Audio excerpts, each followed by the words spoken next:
The 2010 to 2024 Toyota 4Runner Buyer's Guide video. This is the 5th generation of the 4Runner, and it is one of my most favorite SUV products on the market right now. I really love the way these vehicles look, how they drive, the practicality. There's a lot to love here, but mainly it's the character that these products exude. You just never get tired of driving it. And it's products like these that don't really get enough credit from most of the mainstream journalists. They just call this old, and then when the new one comes out, they say that it lacks character. But I'm not going to get into that. Just about everyone that owns one of these things, they love it. And in this video, I'm going to first go through the various model year changes so you can be acquainted with this vehicle, along with some basic specs and where you can go to get this information as well. And throughout the video, I'm going to be sharing with you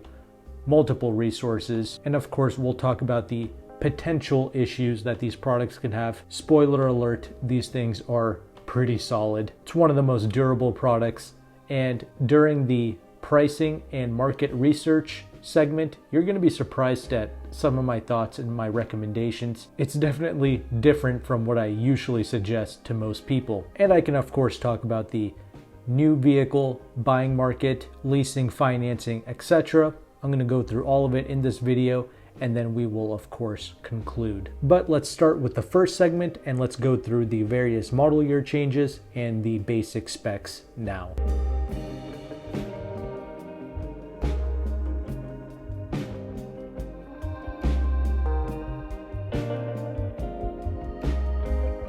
Okay, this 5th generation of the Toyota 4Runner, it started in 2010. That was the all-new redesigned model, and this lasted up until 2013. And 2014 and up, that's when we have the current generation of the 4Runner that you see running around. And to go over these model year changes and these basic specs, I am using Edmunds. Edmunds does a great job in compiling this information for us. So let's get started.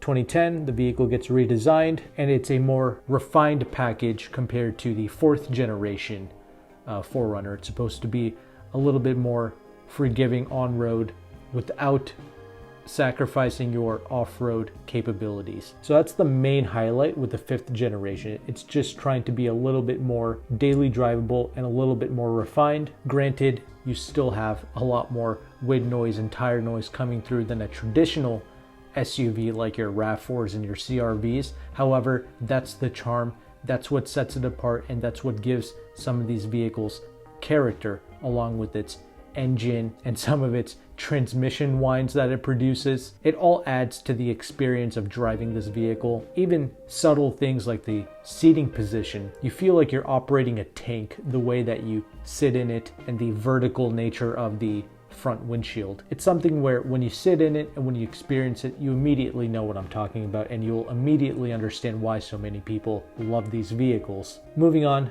2011, Toyota stopped the production of the 4-cylinder engine. That was something that was available in 2010, but they axed that very quickly. The V6 is the only engine that matters. And mind you, there is no V8 for this generation of the 4Runner. That's another big thing to note. Anyway, we have no other new changes in 2011. You move on to 2012. We have new sound system features, and we also have Toyota's new Entune connectivity system, along with automatic deploying running boards. That's a new option for the SR5 and the limited trim level. As I mentioned, 2013 is the last model year of this particular body style, and there are no new changes. You move on to 2014, the vehicle becomes redesigned or refreshed to look like the vehicle that is being sold today, the 2024 4Runner. You know, this body style lasted for 10 years literally, and this generation of vehicle is 15 years old. Aside from the exterior styling, the interior also gets updated in 2014. You have a new touchscreen, you have smartphone connected apps, and you get a rear view camera across the board for every trim level. And I'm not going to go through all the trims here. I'm going to stop at 2017 because you can just go on the Edmunds website and you can read up on all these changes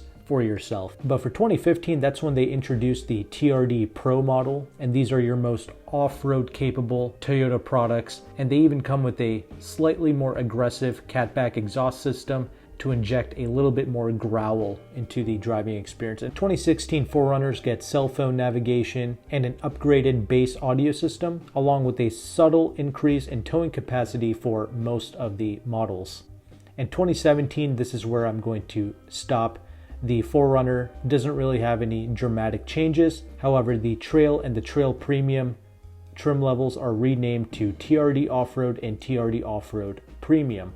And these are two pretty good trim levels to go with. However, for most shoppers in the used car market, I almost always tell those shoppers to go with the most base model vehicle possible, because that's going to be your least complicated vehicle with the least amount of features. So it should be a little bit more reliable since it's not as complex as one of the higher trims. But 2017 and up, these are your most ironed out and least problematic 4Runners that you can possibly get. So if you're shopping for a 5th generation and if you can afford it, 2017 and up, these are definitely your best model years to go with.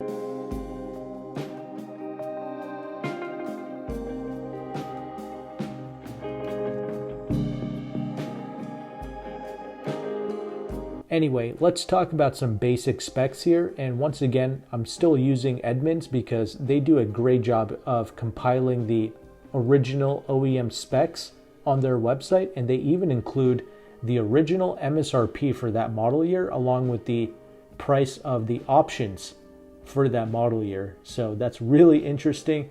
That alone provides you with some unique research that you can do with these vehicles. And I bring this up because a 2014 Toyota 4Runner, you look at its specs and you look at the starting MSRP, it was less than $33,000. Nowadays, a new 4Runner is like $40,000. That's because over time, this system subtly increased the pricing of new vehicles to the point where it's like $8,000 to $10,000 more than what it once was 10 years ago. Not to mention, with new vehicles, the destination charges have gone up almost double, if not triple in some cases. So that's also adding to the price of new cars compared to like 10 years ago. And this is why I really hate the current used car market, because 10-year-old 4Runners still go for $32,000 to $35,000 depending on the mileage. And that's what these vehicles cost when they were brand new. And not to mention, most of those shoppers probably got a discount from the MSRP pricing. Anyway, these vehicles, they're packing a 4-liter naturally aspirated V6 engine with 270 horsepower and 278 pounds-feet of torque, made it to a 5-speed automatic transmission. You can get these vehicles with either rear-wheel drive or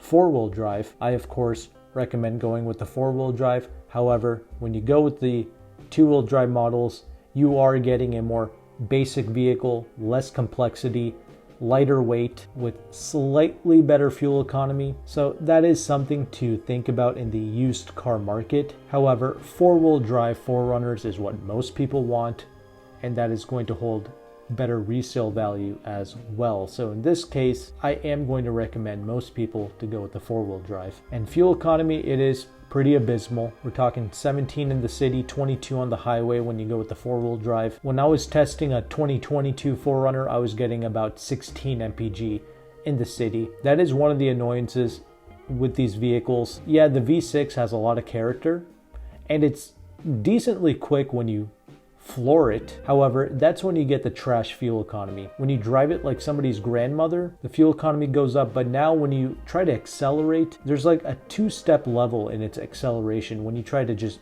ease into the throttle like a normal human, you hardly get any power out of this vehicle. It's only when you floor it, that's when you get the most out of the engine. So that's unfortunate. And if you live in like a mountain area, yeah, the 4Runner just does not have the guts to, drive around in high altitude. So that is definitely a con with these products, but regardless, for most applications, I do like this engine and driving this vehicle. The newer model 4Runners can tow up to 5,000 pounds. Some of the older ones can only tow like 4,700 pounds, regardless of if you get the rear-wheel drive or the 4-wheel drive. So towing figures, not that great. You can literally get a new Nissan Pathfinder that can tow 6,000 pounds with the towing pack, and that's not even a body-on-frame vehicle. Overall length is about 190 inches total, which is definitely not bad. You should easily be able to fit this inside of a garage, but you still have plenty of rear legroom, and the trunk space is also massive. You even get a third row option with certain trim levels, and it's not very useful, but it's there if you need it in a pinch, and it could be okay for small children. But yeah, the overall length, not bad. It is pretty easy to manage around town. Vehicle weighs about 4,400 pounds, and all of these products are made at the Tahara plant in Japan. But you can go through and see more of these specs for yourself on Edmunds, along with the various model year changes. Let's go ahead and let's talk about the issues that you can potentially run into with the 4Runner.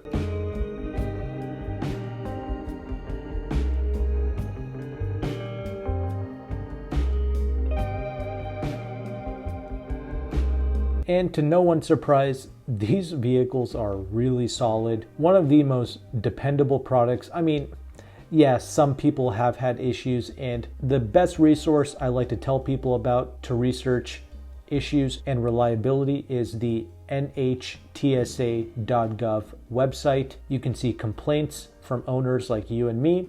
You can see the recalls, investigations, and manufacturer communications. These are issues that the manufacturer themselves find with their own products. This is also known as TSBs, or technical service bulletins. But I came on this website and I just entered in the 2013 4Runner along with the 2015 just to see what was going on. And really, in this instance, the manufacturer communications isn't too useful. I know there's like 300 of these, but that does not mean that there's 300 issues with the vehicle.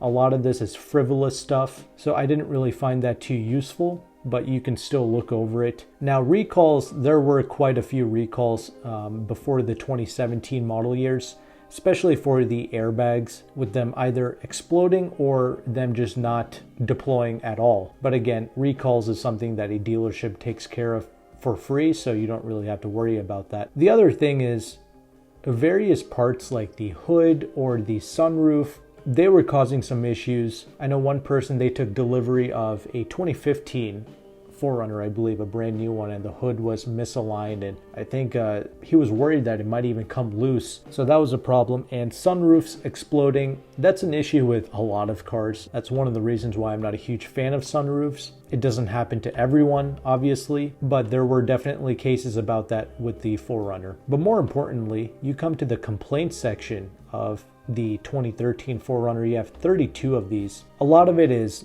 vibrations. You know, that is something that you can expect with big, heavy SUVs and luxury vehicles. They just weigh a lot, so they go through brake pads and brake rotors quite a lot, so you can face a lot of warped brake rotors. Sometimes the dealerships, they might not torque down the wheels correctly, so that can cause issue. And if you're shopping in the used car market, just about with any vehicle, if you do a simple alignment, that can fix a lot of issues regarding driving and stability for many types of cars, especially used. So that's something to look into. And having good high quality tires, that helps. I personally like the Continental tires. I've had great experiences with that. And making sure your PSIs are on point and your wheels are properly torqued in, that also helps out a lot, and that should alleviate a lot of potential issues regarding stability, shaking, and vibration. Fuel pumps, that was an issue. I think later on that got recalled though, so you might not have to worry about that. And when I moved on to the 2015 vehicles, I saw like 80 complaints, so the complaints definitely shot up. But you also have to keep in mind, products like Toyotas and these 4Runners, they sold a lot of these, and you can expect people to complain about a few different things because there's just that many 4Runner owners out there, and they're eventually going to run into something. So honestly, what we're seeing here, it's not that big of a deal, and a lot of the things that they're complaining about, it's frivolous things or the same thing being repeated over and over again. But with the 2015, you start to notice that there's some unintended acceleration going on, and this is where we saw the fuel pump recall take place. And there were definitely some reports about the X-Reas or the KDSS suspension. That's something where in the higher mileage vehicles, typically when you get past 100,000 miles, that's when you can potentially run into KDSS or X-Reas suspension problems. For the most part, they are reliable systems. I personally really like the KDSS.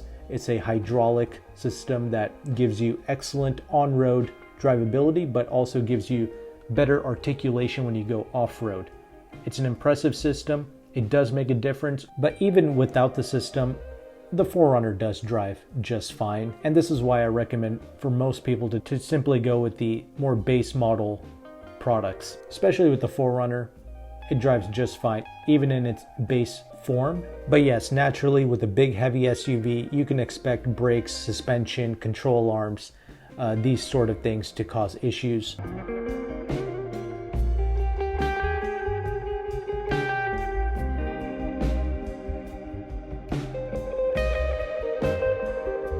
And NHTSA, it's not the only website that you can go to. You can obviously Google Toyota 4Runner 5th generation problems, and you have articles that pop up like the Copilot search.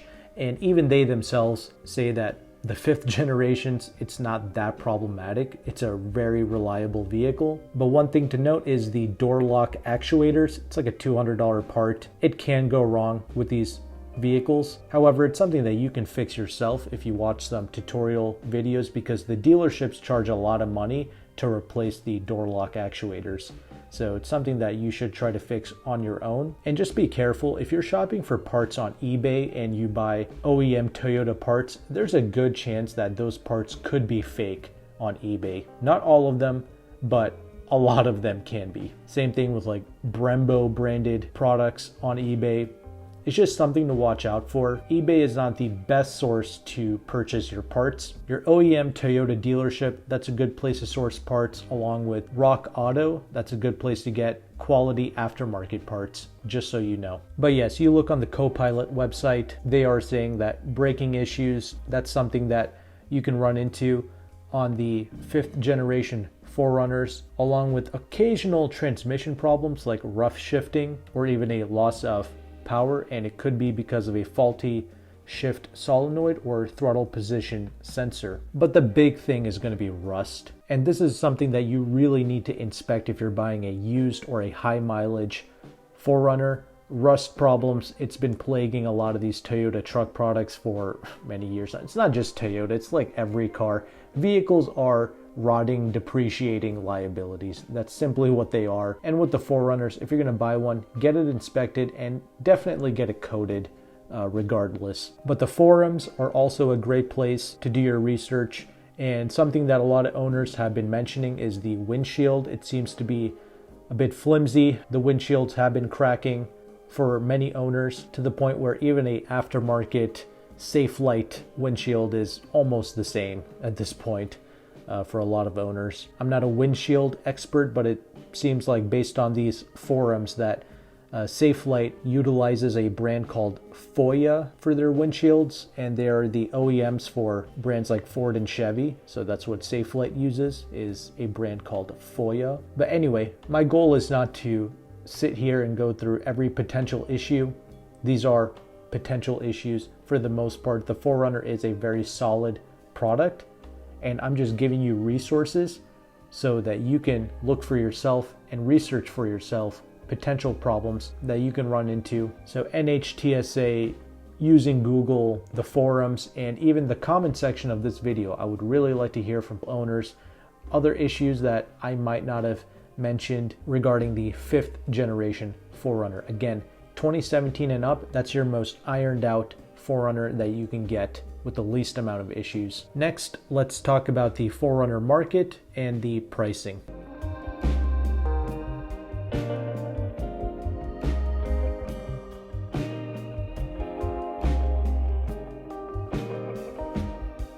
Okay, personally, I like to use Car Gurus to research used and new vehicles, because you can sort out the various accident cars and the frame damage, the salvage titles, etc. The reason why I do that is because you have no idea how some of these body shops put these vehicles back together, so it's best to avoid those accident cars altogether. And Car Gurus makes it really easy to sort those vehicles out. And also when you go to trade in your vehicle, accident cars, salvage titles, they just don't get great resale value. So that's another reason why I like to avoid them. But you search between 2010 and 2024, you have about 6,600 4Runners to choose from. The lowest price ones, they go for between $10,000 to $15,000. And this is one of the few instances where I might actually suggest someone to go with a higher mileage model. Between the 2010 to 2013, I would definitely try to get one of the newer ones like 2012, 2013, because once again, it's slightly newer for those model years, if you know what I mean. And the reason why I suggest going with a higher mileage vehicle, the sweet spot being around the $15,000 mark, is because this is a overpriced car market. And as we just saw, according to Edmunds, new 4Runners back in 2014, it was like $33,000 to $36,000, right? And when you start shopping for the lower mileage vehicles, they trade for around $25,000 to $30,000. So I hate this overinflated market, and this is such a reliable car that you might as well go for one of the higher mileage vehicles. Get it inspected by your local mechanic, get it checked out for rust, and as long as it has a good maintenance history on it, I would say roll the dice, save the money, because these things do have good resale value. And the only real way that you can save in the used car market is if you go with the higher mileage vehicles. Ideally under 150,000 miles and somewhere around $15,000 to $17,000. I think that's a good sweet spot. Again, try to get one of the more base model vehicles as well to reduce the complexity and the features. That's something to think about. And I would chance it. I would try to maybe not pay for a warranty when it comes to these cars. I think it's durable enough. I know people have had issues, but this is the type of vehicle where the only way you can save on a used car purchase is if you forego the warranty, you get something a little bit more higher mileage, but just make sure it's clean, no accidents, no rust, and a good maintenance history, and you should be good to go.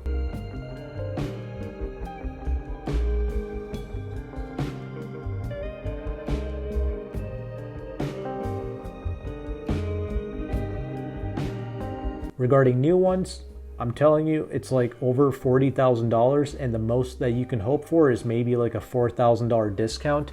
I know on the Leasehackr forum there is a broker named Jim. He's located in Pennsylvania. I have no affiliation with this broker.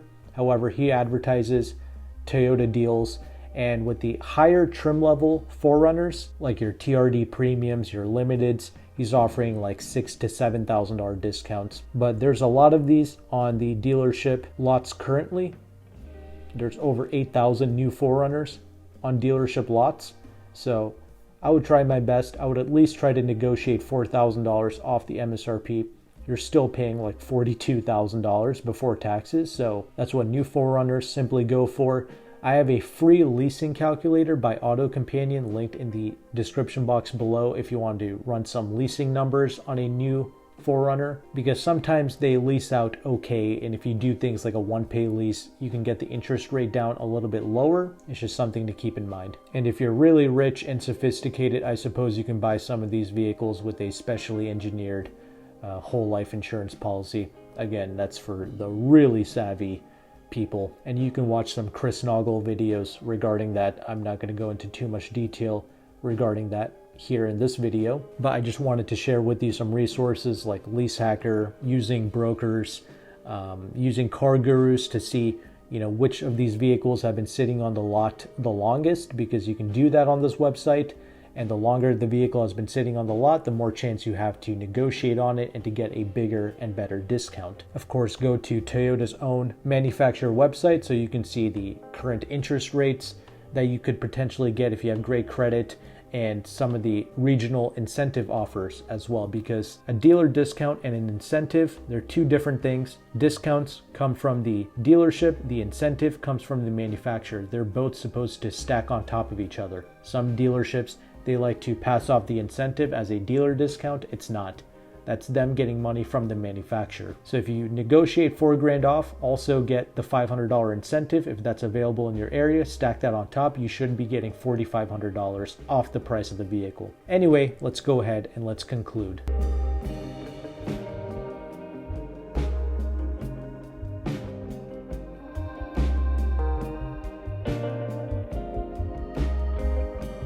Alright, that was my detailed buyer's guide video for the Toyota 4Runner and what you can potentially look out for, and some great resources that you can use like NHTSA, Edmunds, Car Gurus, the forums, and you can also use carcomplaints.com. I forgot to mention that. That website basically compiles information from NHTSA, but they lay it out in a more digestible format. So carcomplaints.com, that's a good resource. And they also show you the crash test results for those model years, and that's also useful. Something to keep in mind about these 4Runners, they're not the absolute pinnacle in terms of safety. Back in 2013, the 4Runner was a top safety pick by IIHS, but that was back when their testing was not quite as strict. 2014 and up, they lost the top safety pick status. So even though it's not the safest thing on the planet, it's not bad, and it's certainly better than a Jeep Wrangler. So that's good. And most importantly, I love driving these things. They have good resale value. They're plenty reliable. There's just a couple things you have to keep in mind, like rust, but just get the vehicle inspected, get the vehicle coded, and you should be good to go, because overall, these are very reliable vehicles. If you can afford it, 2017 and up is good, but if not, it is what it is. Owners certainly love these products. They enjoy driving them. It's a lot of fun. If you get to test drive one, you'll know exactly what I'm talking about. It's not Rolls-Royce quiet or anything. It's not supposed to be.